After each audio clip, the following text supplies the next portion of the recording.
Today we're going to talk about feed with the folks at Allied Cooperative, and nobody better to talk about that than Josh Butler, dairy sales specialist, who's actually a sales manager with the feed team at Allied Cooperative.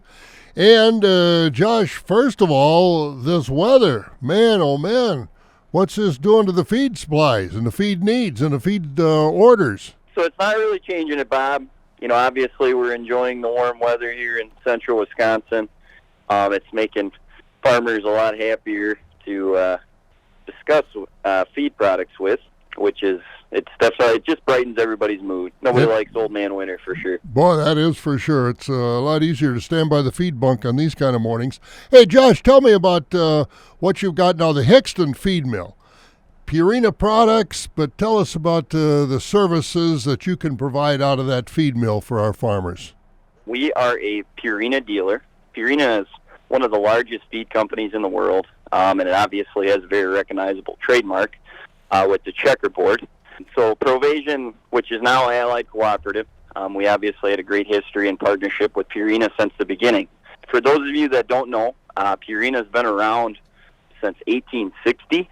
Feeds were developed and researched and founded by William H. Danforth and researched in our Gray Summit facility down in Missouri since 1926. The main drive for the Purina is a very science and research-based product line that we offer, and that's just focusing on the dairy side, the beef side, poultry, just to name a few, and even equine. So yeah, I know we offer a lot of those products.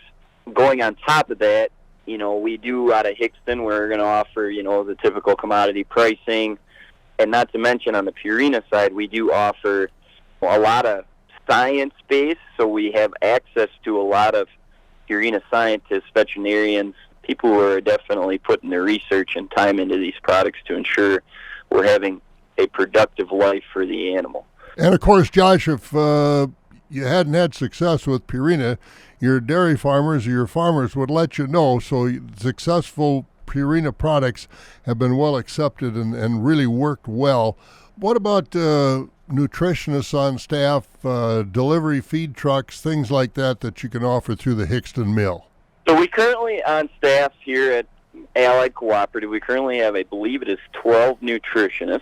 We got 2 that focus on the lifestyle side, which would be your equine, beef, any kind of the backyard animals. And then we have a large focus on the dairy side because that is where we are located. So mainly out of that location, we do have probably 4 or 5 that are specific to that area. As our trade territory gets bigger, I mean, we do stretch all the way from Lake Michigan all the way over to Minnesota. Whereas Hixton, you know, Hixton's going to kind of focus on that western market. You know, the goal we always say is probably about 100-mile territory if we can. Sometimes you get outside of that range just depending on what customers or prospects we are calling on. So the tradition continues with Allied Cooperative and Purina. Dependability, even with the merger, it's going to stay. Correct. Yep, 100%. Yeah, we believe in Purina, and, you know, it's been that way ever since the start of Provision Partners and now Allied Cooperative. And it wouldn't be that way if farmers didn't accept it and didn't like the service of Allied Cooperative and the products from Purina. Josh Butler, dairy sales specialist, sales manager with the feed team with Allied Cooperative.